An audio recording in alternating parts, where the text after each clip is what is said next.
was prepared for yet another lengthy shift when I entered the veterinary hospital that day. I considered the location to be a second home, a sanctuary where my love of animals could flourish and my humble upbringing was forgotten. I had no idea that my entire world was going to turn upside down. He was there talking to one of our experienced nurses, Janet, while resting against the front counter. I was instantly drawn in by his easy, sincere laughing that filled the room. When he grinned, I couldn't help but notice how warm his eyes were. "Can I help you?" I walked up to them with a mixture of professional courtesy and curiosity and inquired, "Oh, I just wanted to say thank you to Janet for looking after Whiskers last week." He looked at me and said, "You guys do amazing work." There was an immediate spark, an unsaid bond that I sensed from the bottom of my heart. He continued, "I'm Jaren," and held out his hand, which I shook, experiencing a shock of energy. "I'm Carol," I said, sounding more composed than I actually was.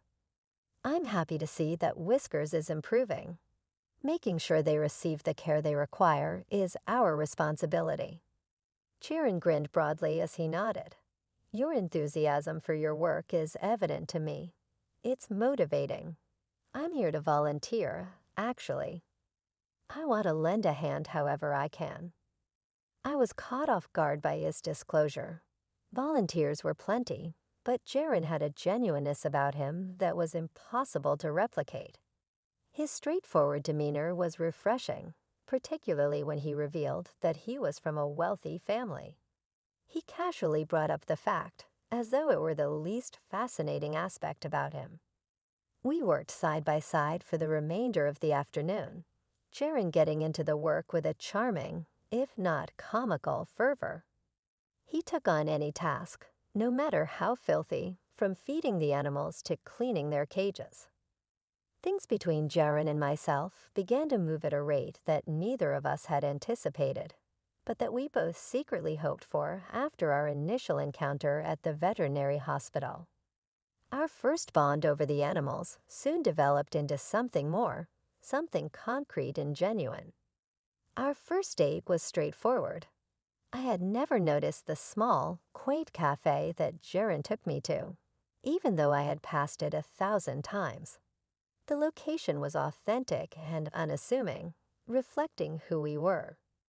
We learned about the various ways our lives intersected over cups of coffee that became cold due to our intense chat. We were quite the couple, weren't we, from our shared appreciation of vintage films to our remarkable ability to recite passages from obscure novels. Jaren laughed and quoted a passage from one of my favorite novels, which I had mentioned in casually. His eyes were glistening with laughter. His recollection and effort astonished and delighted me, and I laughed. "Yeah, a regular Bonnie and Clyde," I replied snappily. However, our common interests and the easy laughs we shared brought us together rather than crime. Our relationship became stronger with each passing date. Simple activities like going for a stroll in the park, visiting a nearby animal shelter, or simply spending time together in solitude while feeling at ease with one another brought us happiness. I saw a glimpse of the real Jaren in these occasions. The individual responsible for the money and the associated expectations. His kindness, compassion, and sincere desire to change the world were traits that aligned with my own goals and ideals. I couldn't help but feel thankful for that fortuitous meeting at the veterinarian clinic, as those early dates grew into weeks, and then months. I approached the milestone of meeting Jaren's parents with a mixture of joy and anxiety. As we drove up to his family's home, the butterflies in my stomach grew more numerous than Jaren's assurances. It was magnificent, a great cry from the modest settings I was used to, and a clear reminder of how different our worlds were. As we approached the entrance, Jaren squeezed my hand. His grin was reassuring, but couldn't totally calm me down. He said, "They're going to love you," as his parents appeared through the open door. His father, Mr. Eldridge, was the first to greet us, his demeanor warm and welcoming. "Jaron, my boy, and you must be Carol. We've heard so much about you," he said, extending a hand that enveloped mine in a firm, friendly shake. "Thank you for having me, Mr. Eldridge.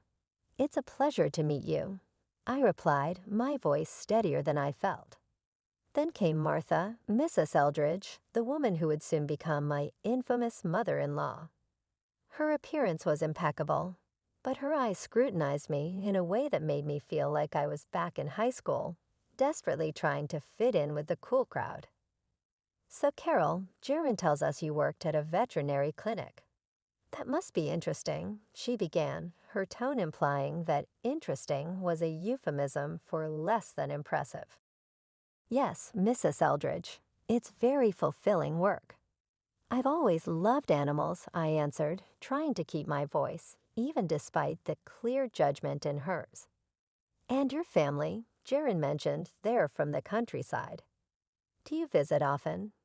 "I imagine it's quite different from the city life," she continued, each question laced with an underlying critique of my background. "My parents are wonderful people.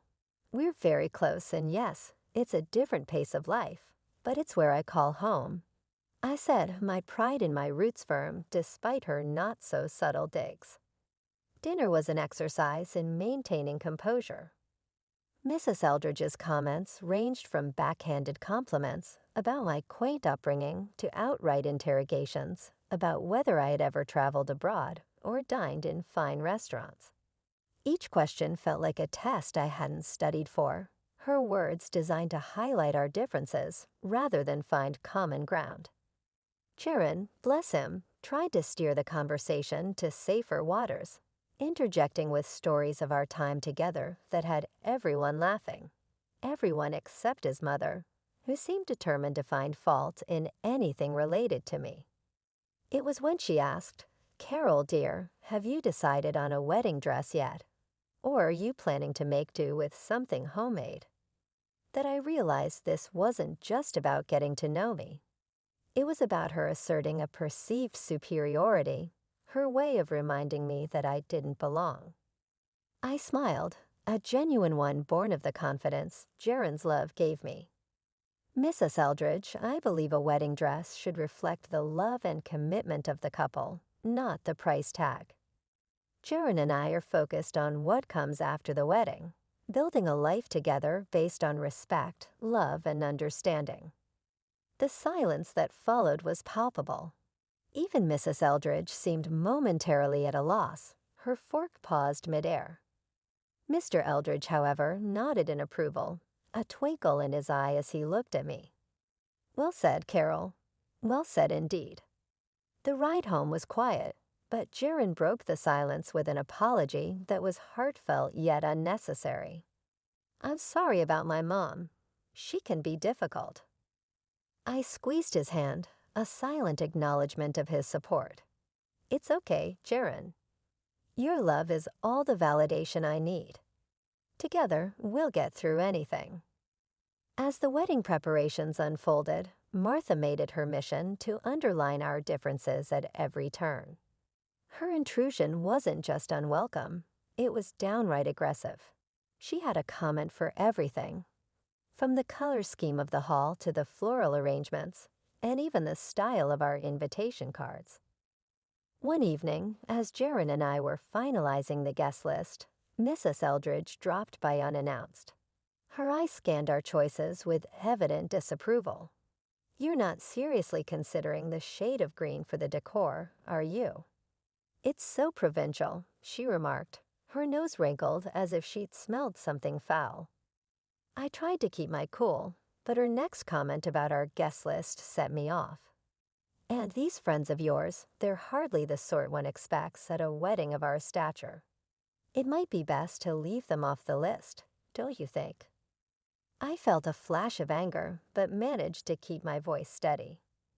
"Mrs. Eldridge, Jaron and I have decided on the guest list together. Everyone we care about will be there, regardless of their status." Her lips pursed into a thin line, clearly not used to being contradicted. The tension only escalated when she turned her attention to my wedding dress, which I'd chosen for its simplicity and elegance. That dress, she sniffed, it's charming, if you're attending a country fair perhaps. But for a wedding in our family, it's hardly appropriate. I bit back a retort, my hand clenched at my sides. Jiren, sensing the brewing storm, tried to intervene, but his mother was on a roll. "And where are you planning to honeymoon?" "A quaint little barn in the countryside," she asked, her voice dripping with malice. That was the last straw. "Our honeymoon plans are our business," I shot back, the hurt clear in my voice. "Just like every other decision about this wedding. It's about what makes us happy, not about living up to some outdated standards." Mrs. Eldridge's eyes narrowed, but before she could retort, Jiren stepped in. "Mom, that's enough. This is our wedding, Carol's and mine. We're making the decisions that are right for us. If you can't support that, maybe you should reconsider your involvement in the planning." The room went silent. The tension was thick enough to cut with a knife. Mrs. Eldred huffed, muttered something under her breath about speaking later, and stormed out. After she left, the air felt lighter, as if her departure had lifted a weight from the room. Jiren wrapped his arms around me, his apology whispered in my ear. "I'm sorry, Carol. I don't know what's gotten into her." "It's not your fault," I sighed, leaning into his embrace. "But I'm glad you said something. This is our wedding, our day. It should be about us, not about pleasing everyone else." The wedding day, supposed to be the happiest of my life, started off just like I'd always dreamed. The church ceremony was beautiful, filled with love and promise.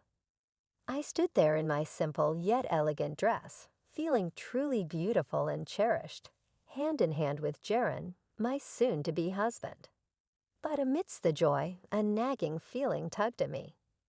Glancing over, I caught my mother-in-law's expectant look, her smirk barely hidden.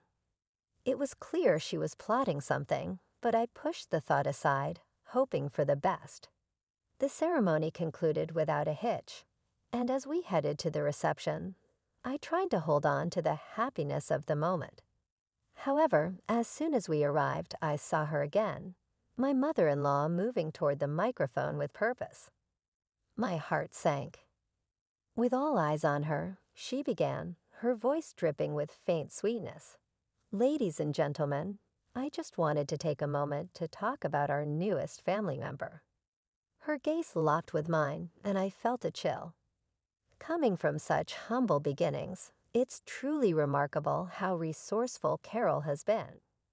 From the village to here, embracing our family with open arms, like a true freeloader. And dare I say, a beggar at our doorstep. The room fell silent, the guests exchanging uncomfortable glances. Even those from Jiren's side, the so-called high society, looked taken aback by her harsh words. I stood frozen, shock giving way to humiliation. Tears blurred my vision as I heard a few gasps, and murmurs ripple through the crowd. Beside me, I could see my parents, their faces flushed with shame, hurt by the cruel words aimed at their daughter. Before I could process everything, Jiren was by my side, his voice filled with anger and apology. "I'm so sorry, Carol. I had no idea she'd stoop this low," he whispered, his arm wrapped around me in support. But before we could react further, an unexpected ally emerged, Jiren's grandmother, a respected matriarch of the family. She stood up, her presence commanding attention enough to cut through the tension. "I cannot believe what I'm hearing," she boomed, her voice cutting through the room. "This woman, who speaks so ill of simplicity and humility, seems to forget her own roots. Did you all know she herself was once nothing more than a servant in our household? And now look how she turns her nose up at those very beginnings." The room erupted in whispers. The tables turned, and my mother-in-law's face went from smug satisfaction to utter horror, her cheeks burning red as the grandmother continued to dismantle her facade of superiority. "This girl, Carol, has shown more grace and dignity than you ever have," the grandmother said, her gaze softening as she looked at me. "She is welcome in our family, not for her background, but for her heart." The reception that followed was a blur. My mother-in-law, now the subject of whispered conversations, left early, her exit barely noticed in the renewed celebration. Jaron was by my side throughout, his apologies unnecessary as his love and support spoke volumes. The room was still buzzing from the grandmother's unexpected defense of me. Guests whispered among themselves, casting sidelong glances at the now absent mother-in-law. Jaron squeezed my hand under the table, a silent promise of solidarity. "Can you believe what just happened?" Jaron asked, his voice a mix of astonishment and relief. I shook my head, still processing the whirlwind of emotions. "No. Jaron, your grandmother, she was incredible. I didn't think anyone would stand up to your mother like that, let alone in such a public way." Jaron smiled, a look of pride crossing his face. "Grandma has always been the matriarch of our family. She doesn't tolerate injustice or cruelty. I guess I forgot how formidable she can be." We were interrupted by the approach of the very woman of the hour, Jaron's grandmother. Her presence commanded respect, yet there was a warmth in her eyes as she looked at us. "Carol, dear, I hope you're feeling better after that unpleasantness," she said, her voice firm but kind. "Thank you, Mrs. Eldred. Your words meant the world to me. I was feeling pretty low, but you've turned the whole evening around," I replied, gratitude swelling in my heart. She waved a hand dismissively. "Nonsense, my dear. It was long overdue. That woman needed to be reminded of her place and to learn respect. You are a part of this family now, and we protect our own." Jaron's father joined us, a sheepish look on his face. "Carol, I'm sorry for my wife's behavior. I hope you can forgive us for any hurt she's caused." I nodded, understanding the difficult position he was in. "Thank you, Mr. Eldred. Today has been a whirlwind, but your family's support has made all the difference." As the evening continued, the atmosphere in the room lightened. Guests came up to us, offering their congratulations, and in some cases, apologies for the earlier drama. It was clear that the tide had turned, not just in terms of the evening's events, but in how I was viewed by Jaron's family and their social circle. Later, as Jaron and I took to the dance floor, I couldn't help but feel a sense of victory, not over his mother, but over the situation. We had faced adversity head-on and come out stronger on the other side. "Jaron," I said as we swayed to the music, "today has been a lot, but I've never been more sure about us. Your family's support, especially your grandmother's, has shown me that we can handle anything together." The atmosphere at Jaron's family home was charged as we gathered for the meeting his grandmother had called after the wedding's tumultuous events. I was anxious about facing everyone again, especially Jaron's mother. However, Jaron squeezed my hand reassuringly as we took our seats in the large living room filled with generations of Eldreds and a palpable tension. Jaron's grandmother, the undeniable matriarch, stood at the head of the room, her presence commanding attention. "Thank you all for coming," she began, her voice steady and authoritative. "We're here to address a matter that concerns the dignity and unity of our family." Jaron's mother sat rigid, her eyes darting around the room, perhaps seeking an ally or preparing for a counterattack. Jaron, ever the peacemaker, spoke up first. "Grandma, I know things got out of hand at the wedding. I want to apologize on behalf of—" His grandmother raised a hand, silencing him. "Jaron, my boy, this isn't about placing blame on anyone. It's about setting things right." She then turned her gaze to me. Carol, you've shown nothing but grace and patience in the face of less than welcoming behavior. For that, you have my respect." I nodded, touched by her words. "Thank you, Mrs. Eldred. I just want what's best for Jurin and to be a part of this family." The room was silent, all eyes on us. Suddenly, Jurin's mother stood, her chair scraping loudly against the floor. "I've listened enough. This girl," she gestured wildly towards me, "has turned everyone against me. And you." She pointed accusingly at her mother-in-law, "humiliate me in front of the whole family." Jurin's grandmother remained unfazed. "I stated the truth. You forgot where you came from, and you tried to belittle Carol for her origins. That's not the Eldred way." Jurin's father finally spoke, his voice firm. "Martha, your behavior has been unacceptable. It's time you reflect on your actions and their impact on our family's reputation." The room went quiet again, the weight of his words settling in. Jurin's mother sank back into her chair, her defiance fading. The grandmother continued, "We are a family, and family supports and lifts each other up, not tear each other down. Carol, you are welcome here, always." As the family meeting began to wind down, the air still heavy from the discussions and revelations, Jurin's grandmother, the respected matriarch, had one more issue to address. She cleared her throat, signaling that she wasn't quite finished. "Now there's another matter I need to bring to light," she started, her tone serious, hinting at the gravity of what was to come. From her purse, she pulled out a long list, the paper rustling loudly in the quiet room. "It's come to my attention that Martha's spending has been, to put it mildly, extravagant and irresponsible over the past month." The room fell silent, every pair of eyes fixed on the list that seemed to unroll like a scroll. Jurin's mother shifted uncomfortably in her seat, her earlier defiance melting into panic.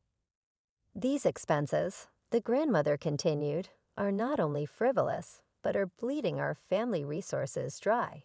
This cannot go on." Martha. Now pale, she looked around, perhaps hoping for an ally, but finding none. She turned to her husband, desperation in her voice. "You can't let her do this to me. You know we need the money." Her husband, a man who had been quiet for most of the meeting, spoke up, his voice firm and devoid of any warmth he might have previously held for her. "I agree with my mother. It's time you learn the value of hard work, Martha. I won't support your lavish lifestyle anymore." Martha's eyes widened, her mouth opening and closing, but no words came out. The realization that she was truly alone in this, that her actions had consequences, seemed to dawn on her. "And if your behavior continues along this path," he added, the threat clear in his tone, "I will have no choice but to seek a divorce. Our family's reputation and well-being come first." The finality in his statement left no room for argument. Martha was visibly shaken, her composure completely shattered. Tears streamed down her face as she looked around the room, perhaps finally understanding the severity of her actions and their impact on those she claimed to love. After our honeymoon, a blissful escape where the world seemed to revolve around just the two of us, Jurin and I returned to a reality that had shifted in our absence. The news that greeted us was unexpected. Jurin's father had divorced Mrs. Eldred. Despite his love for his mother, Jurin stood by his father's decision. Mrs. Eldridge, now living in a modest apartment and grappling with the new necessity of finding employment, seemed a world away from the woman who had looked down on me with such disdain. It was a drastic change in fortune that I wouldn't wish on anyone, despite our past. One afternoon, not long after our return, the phone rang. Expecting it to be Jurin, who had popped out for a short errand, I answered, only to find myself on the line with Mrs. Eldridge. The conversation began awkwardly, her voice cold and tinged with the contempt that had characterized our interactions. I suppose you're satisfied seeing me in this state. She started, her words sharp. I held the phone a little tighter, struggling to keep my voice even. It's not about satisfaction. This was never what I wanted. The tone of her voice changed noticeably as the call went on. Gradually, the haughtiness and contempt gave way to despair. Hear me out. I need you to speak with the grandma and your father-in-law. Perhaps they will pay attention to you. Tell them I'm sorry and that I'll be different. I was caught off guard by her request. The woman who had previously exalted herself was now pleading for help. It was a moment that exposed the vulnerability behind her formerly impregnable exterior. I inhaled deeply before answering, my choice obvious. I apologize, but I have no place there. You need to speak with them directly about this. You, not me, should tell them this. I hung up the phone and sat for a while, feeling the pressure of the talk. I told Churin about it when he got back, not knowing how he would respond. His countenance was attentive as he listened quietly. He paused, then spoke in a stern tone. You made the correct decision. Even though I adore my mother, she must see the repercussions of her behavior. It's her only chance to change for the better. His backing was reassuring, and our unity grew stronger. Through the difficulties we encountered together, this journey, with all of its detours, had strengthened our relationship and brought us closer. The lessons learned from the past stayed with us as we went forward and built our life together. They served as a reminder of the tenacity of love, the value of forgiveness, and the strength that comes from sticking together despite challenging family dynamics.